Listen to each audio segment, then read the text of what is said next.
Marcelo Bonadil, sou médico preceptor do Instituto de Ortopedia da Faculdade de Medicina da USP. Vamos falar agora das outras fraturas do cotovelo de criança. Porque o tema dessa aula é outras fraturas, né? A fratura supracondiliana, ela é a principal fratura no cotovelo das crianças, sendo encontrada em 55% a 75% das fraturas do cotovelo em criança. Porém, pela importância dessa fratura, ela vai ser dada numa aula à parte, falando exclusivamente dessa fratura. E hoje a gente vai falar de outros tipos de fratura. Na aula de hoje a gente vai iniciar falando de alguns conceitos do cotovelo da criança e vamos passar por outras fraturas, como a fratura que envolve toda a fise distal do húmero, as fraturas intercondilianas, as fraturas condilianas e as fraturas epicondilares do cotovelo. Essas são fraturas de menor importância quando comparadas à fratura supracondiliana, que é bastante frequente, porém são fraturas também de bastante importância na literatura e nas provas que vocês podem vir a encontrar aí pela frente. Primeira coisa, a gente vai falar da sequência de ossificação do cotovelo. O cotovelo tem alguns centros de ossificação secundários, sendo ele o capítulo, a cabeça do rádio, o epicôndilo medial, o olectano, a tróclea e o epicôndilo lateral. Eles vão se ossificar nessa ordem que eu falei e é importante você saber o período em que cada um desses se ossifica. A gente tem essa forma mnemônica de lembrar, que é o CRM-OTL, para tentar lembrar a ordem de ossificação dos centros de ossificação do cotovelo, mas é importante você lembrar dessa ordem para você conseguir correlacionar a idade da criança que você está atendendo, a radiografia que você tem, para saber se aquele centro de ossificação já deveria ser encontrado lá, ou se ele está ausente por uma fratura, ou se ele está ausente por um desvio que você não está encontrando. Então o capítulo vai se ossificar ali por volta de 1 ano, a cabeça do rádio com 5 anos, o epicôndilo medial com 7 anos, o olecrano por volta dos 9 anos e a tróclea e o epicôndilo lateral com 10, 11 anos, assim, bem próximo. Você sabendo essa ordem, você consegue avaliar se aquele raio-x que você tem na criança que você está atendendo está de acordo com a idade dela e conseguir ter uma melhor avaliação de possíveis fraturas ou luxações desse cotovelo.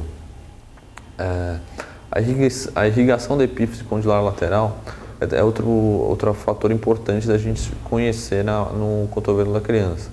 Ela vai ocorrer para uma entrada posterior. Então, toda vez que a gente for acessar essa epífise condilar lateral, é importante a gente sempre preservar e não evitar dissecções nessa região para evitar complicações como a osteonecrose, que são bastante frequentes. Na avaliação radiográfica do cotovelo da criança, a gente tem 4 principais linhas ou padrões que a gente vai buscar para avaliar a boa redução e bom posicionamento desse cotovelo. O primeiro deles é a lágrima, em que a gente tem que ver se a imagem da lágrima no perfil do cotovelo ela está bem formada, se não tem nenhuma quebra nessa linha. O segundo é o ângulo condilar lateral. Você traçando uma linha na diáfise do húmero e uma linha acompanhando o sentido do côndilo lateral do húmero, a gente tem que ter um ângulo de 45 graus formado. E essa linha também é importante nesse sentido. A terceira linha, que na minha opinião é a linha mais importante, que você não tem que traçar nenhum ângulo específico e ela é de fácil execução na prática clínica, é a linha humeral anterior, em que você traçando uma linha na cortical anterior do húmero, ela tem que passar exatamente pelo meio do capítulo, ela não pode passar no terço posterior ou no terço anterior, ela tem que passar no terço médio do capítulo. Essa linha ela vai ser bastante importante para os desvios em extensão e flexão dessa região. E a terceira forma de se avaliar é a linha do coronoide, em que você vai passar uma linha tangenciando a região anterior do coronoide e ela deve tangenciar o capítulo, a região anterior do capítulo. Essa é uma quarta forma de a gente avaliar essas radiografias do cotovelo de criança, que são muitas vezes desafiadoras. Agora a gente vai ver as fraturas que envolvem toda a fise distal do húmero. Essa fratura é uma fratura que ela vai correr por toda a região distal, da fise distal do húmero da criança. É uma fratura não tão frequente na criança, ela ocorre principalmente antes dos 7 anos de idade, é uma fratura extra-articular e quanto mais nova a criança, maior vai ser o volume dessa região distal, essa fise da criança. Conforme a criança vai crescendo, a linha fisária ela vai ficando cada vez mais distal e o volume da epífise cada vez menor. É uma fratura que tem um grande risco de necrose da porção medial, principalmente pela vascularização dessa epífise que passa pela fise. E o principal mecanismo de trauma é uma queda sobre a mão com o cotovelo estendido, assim como nas fraturas supracondilianas. A fratura da físio distal do húmero ela foi classificada por Deli em 3 tipos, tipo A, B e C, sendo que esses 3 tipos eles vão ocorrer também em faixas etárias diferentes. O tipo 1 ele vai ocorrer de 0 a 1 ano de idade, o tipo B de 1 a 3 anos e o tipo C de 3 a 7 anos. E o que vai caracterizar essas fraturas ela vai ser principalmente, conforme o passar da idade, padrões diferentes de fratura. O tipo A, que ocorre na criança mais jovem, ela é uma fratura classificada por Salter-Harris como tipo 1, e ela vai ser uma fratura em que vai ocorrer antes do centro de edificação secundário do côndilo lateral aparecer. Ou seja, é uma fratura que só pode ocorrer na criança antes de 1 ano de idade.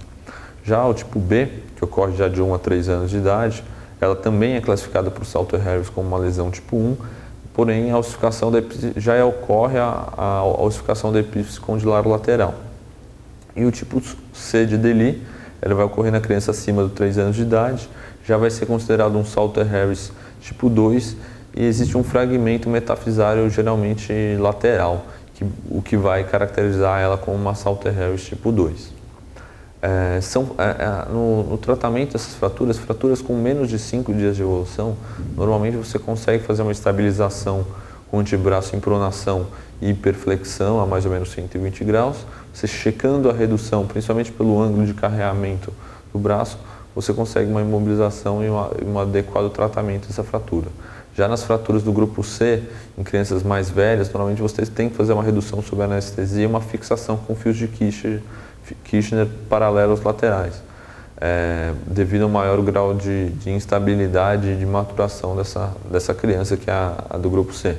Já fraturas que têm mais de 5 dias e sem movimento do foco, já uma simples imobilização e posteriormente tratar as complicações de uma possível má redução ou má consolidação dessa fratura.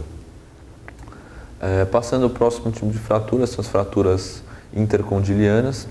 A fratura intercondiliana na criança ela é bastante rara, ao contrário do adulto, onde ela vai ser uma das fraturas mais frequentes no cotovelo. Da mesma forma que a maioria dos traumas das fraturas do húmero distal, ela vai ocorrer por um fulcro do olecro no processo coronoide na tróclea, e a classificação dela para a criança vai ser como tipo 1, com desvio mínimo, tipo 2, desviada, porém sem diminuição do fragmento metafisário, e a tipo 3, as desviadas com diminuição do fragmento metafisário. As fraturas intercondilianas são de tratamento quase que sempre cirúrgico, onde você vai tentar restabelecer a congruência articular, utilizando fios de Kirchner cruzados para estabilizar esses fragmentos, e nas crianças maiores até a utilização de placas terço de tubo para reconstrução, assim como realizado no adulto. As fraturas condilianas, aqui eu acho que seriam as principais, a fratura mais importante dessa aula, né? O côndilo lateral, as fraturas do côndilo lateral, elas correspondem por 16,9% das fraturas do húmero distal. Podem estar associadas a luxações do cotovelo, fraturas do olecro e da cabeça radial.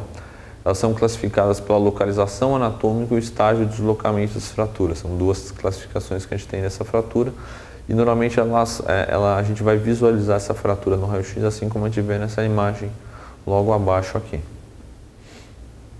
A primeira classificação, que é a classificação de Milch, vai ser ditada pela direção e passagem do traço de fratura.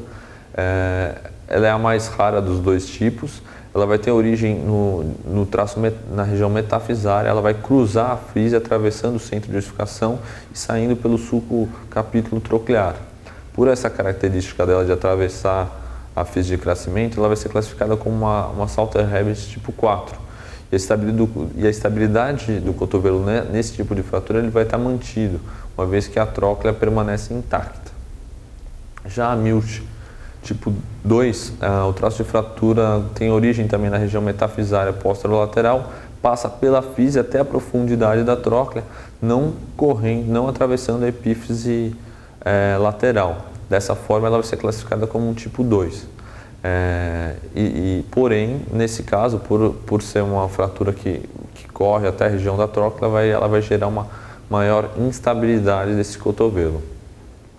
Outra forma de você classificar as fraturas do côndilo lateral, segundo Jacob, pelo estágio de deslocamento. O estágio 1 seria sem deslocamento, em que você mantém a superfície articular intacta. Essa é a principal característica desse estágio, é a manutenção da superfície articular intacta. O estágio tipo 2, que é uma fratura completa através da superfície articular, porém com desvio menor. E o estágio tipo 3, com fragmento condilar que está completamente fraturado e bastante rodado, que vai permitir a translocação do oléquio da cabeça radial, que é o que vai caracterizar essa fratura, como a gente vê aí na terceira imagem, na terceira radiografia. O tratamento das fraturas do côndilo lateral, eles podem ser conservadores, se dão em mais ou menos 40% dos casos. Normalmente quando você encontra um desvio menor que 2 milímetros, com sinais de integridade de partes moles e com sinais de integridade das partes moles, sendo possível realizar apenas uma goteira gessada axilopalmar. O risco desse tipo de tratamento é um desvio tardio, principalmente quando você não consegue identificar esse desvio por conta do edema e da lesão de partes moles.